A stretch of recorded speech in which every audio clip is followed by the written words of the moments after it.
Hey everybody, John Gapinski with GameCoreOnline.com here. Today I'm bringing you a video that has the 4-color Good Stuff deck piloted by myself versus another local player at our Friday Night Magic at GameCore. He's playing Jund Midrange. So far, this has been a really good matchup for 4-color Good Stuff. Ironically, just before finishing this video, I took my first loss to a Jund Midrange deck in a sanctioned match or at all really. Apparently, when you hit something, when you play a Rakdos Return and your opponent top decks really well, they can come back out of that. But Rakdos Return has been an absolute powerhouse in this matchup specifically, but in a lot of matchups that aren't zombies. So take a look at what's going on here. Obviously, the turn 2 Farseek is one of the most important things that the deck can do. Originally, the deck construction was kind of predicated around being a ramp deck. Now, I took out the Ranger's Paths. You don't see those in there.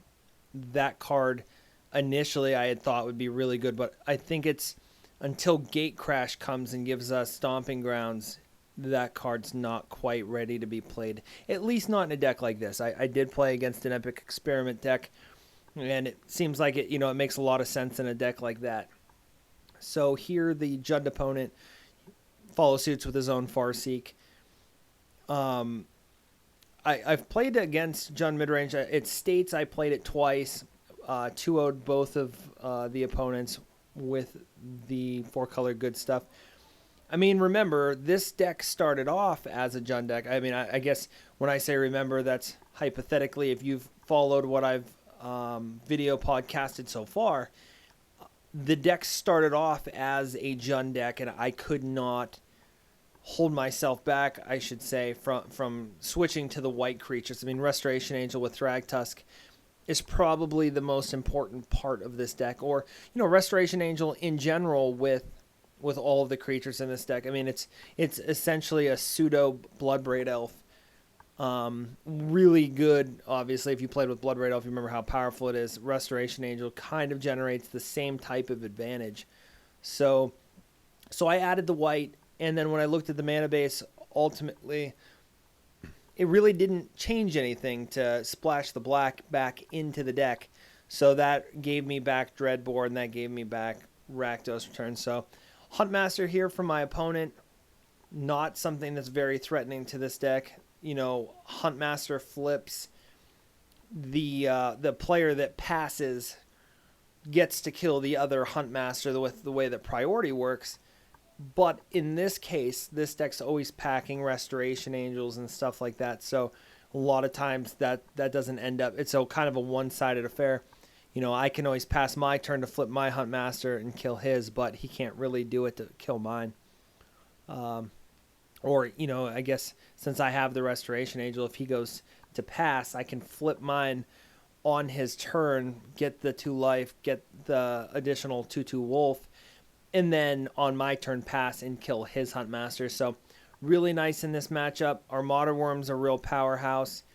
The tough thing that you got to worry about and always keep a Dreadbore handy for is the Olivia. I mean, I want to play Olivia in 4-color Good Stuff. I feel that the mana base is just too heavily skewed green-white to really get that stuff. So there I am showing you that I still have all this good stuff. Not trying to be a douchebag to my opponent, but I'm pretty sure he kind of had it coming with the way that our discussion was going, which you won't be privy to because there's just too much background noise and commotion that goes on. So playing the Civic Wayfinder here, the Borderland Ranger here, I guess I didn't take the time to look at his hand right here, but doesn't really seem like the optimal play.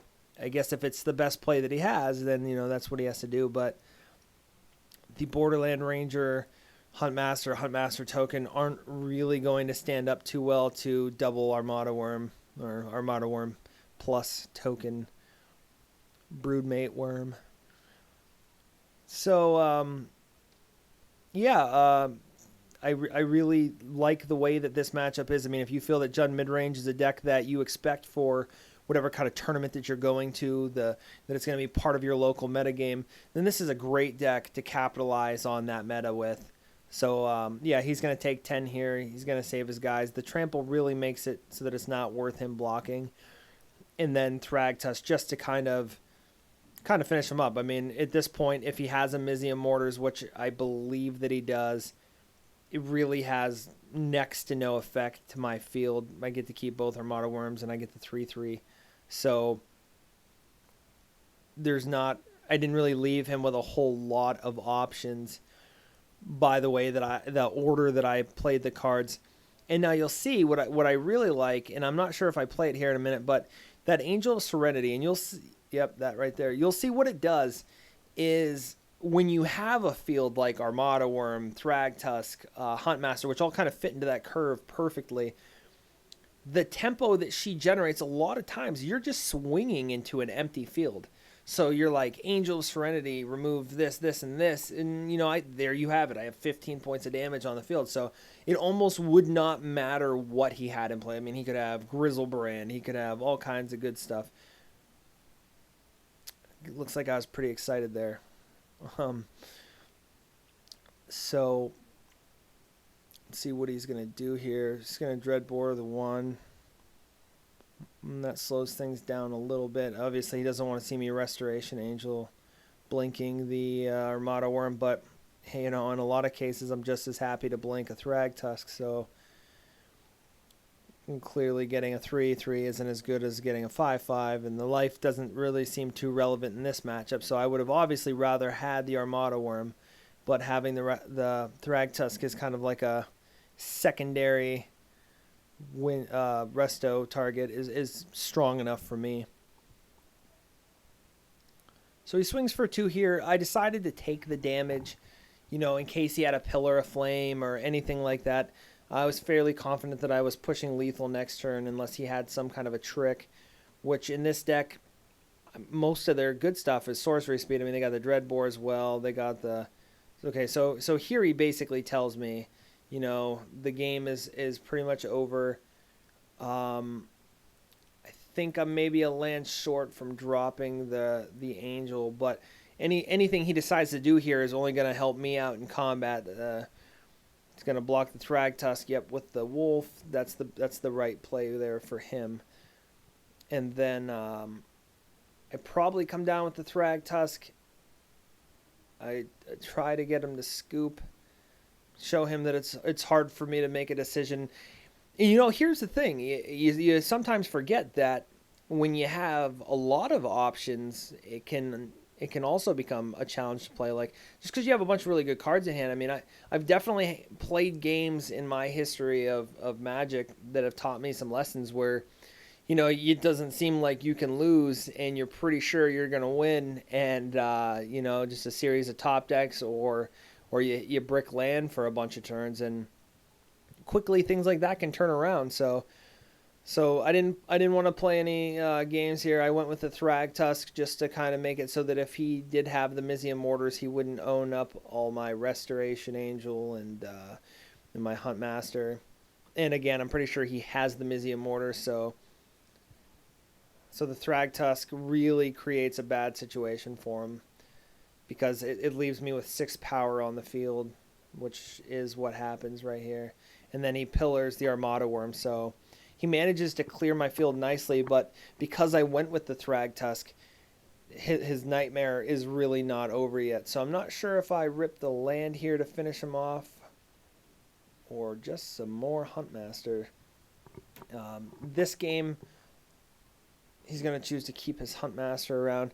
Here's the thing, though. If you notice, that Huntmaster's just kind of sat there and done nothing all game for him. So that's what I really like about having the Restoration Angel and the Selesnya Charms. I think I'm pronouncing that wrong all the time. Selesnya Charm. He doesn't have the ability to just be like, pass turn, let him flip. Okay, end of turn, do this. And, I think that's a real travesty because Huntmaster is such a versatile card, and it's very good to kind of control your opponents. I mean, especially in kind of your more, I don't want to say jank matchups, but like your tier 2 matchups, there's a lot of little things I played vampires today, and Huntmaster being able to flip and kill the vampire lord, the first striker, was entirely relevant. So he comes down with a Thrag Tusk of his own here. I still have the 2/3/3 tokens because he blocked with a, I think it was a 2/2 wolf. So I miracle the bonfire here. Do not sleep on bonfire. It's still as good as it always has been. If you didn't notice, we will have this posted at the end of the video as well, so you can see what you can do with the entries here. But we are giving away a box of Return to Ravnica. It's going to go out until November 30th, and that's when we will have the drawing to see who wins that. So that'll be posted on our Facebook. So if you go ahead and you like us on the Facebook, it's a good idea because then you'll be able to see who wins the box.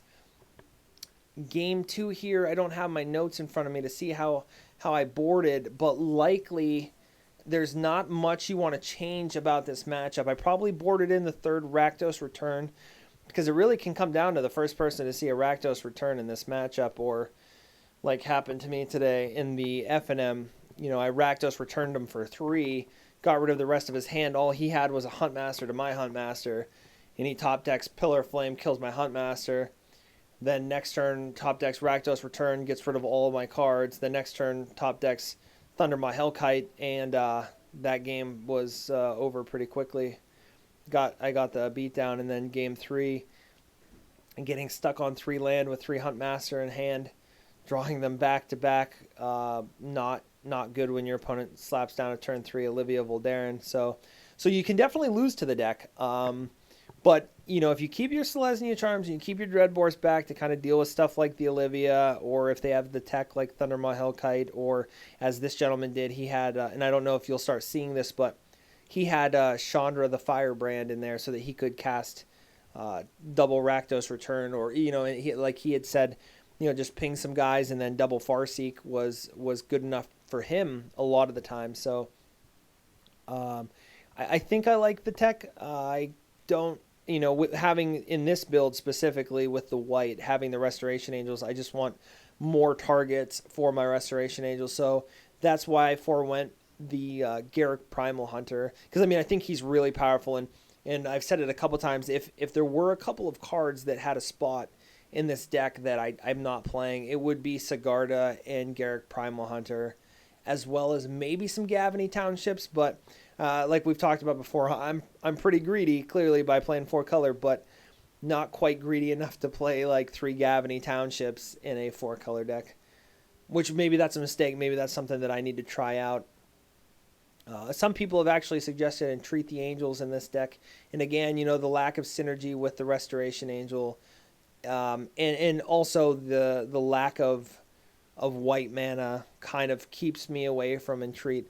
Also, I'm pretty sure that even though I really don't care for the deck specifically, Blue-White Miracles or Blue-White-Red Miracles, there's definitely a lot of people packing, some hate for it, which I think is why you see Mizzium Mortars over Bonfire.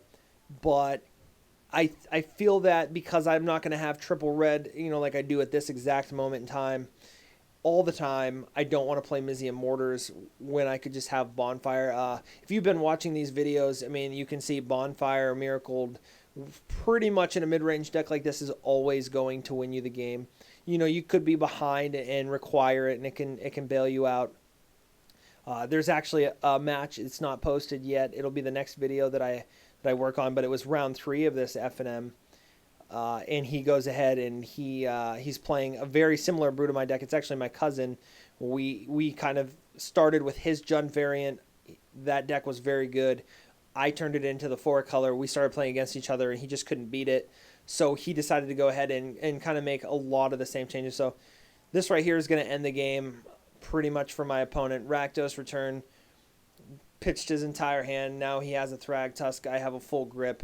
He'd have to rip his own Rakdos Return or something of that nature at this point to really come back into the game. So for anybody that's not aware of just how awesome Rakdos Return is, I do understand that you're not going to want it in some of the really aggressive matchups, which are very prevalent right now. So, humans and zombies, vampires, stuff like that, you're not going to want the Rakdos Return. But that doesn't mean that it's dead in your opening hand either in game 1 before you have the opportunity to board it out. Because at States, I did win a game against zombies on the back of Rakdos return pre-board. So that's really good to do. This match, I'm kind of on the ropes here with what we see in play and on the field, but clearly you can kind of see my hand. My hand is gonna bring me back into this game pretty well here. So I should definitely have tapped differently here, but I wanted to kind of bait him into the swing with the Thragtusk by acting like, oh yeah, man, I mistapped it. And you're not going to get that on a lot of players. You really have to know your players to know if you're going to really be able to work that kind of stuff on your opponent. But of course, I've known this opponent for quite a while, so I assumed that he would walk into that one, and it kind of paid off there. But there's really no reason for me to keep the Rakdos return up anyway, so.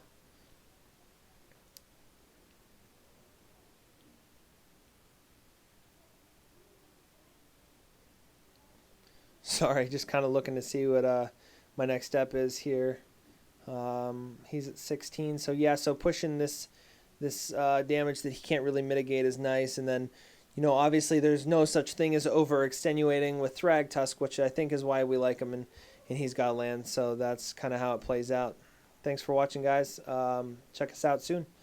We'll have that stuff posted again so you can see it.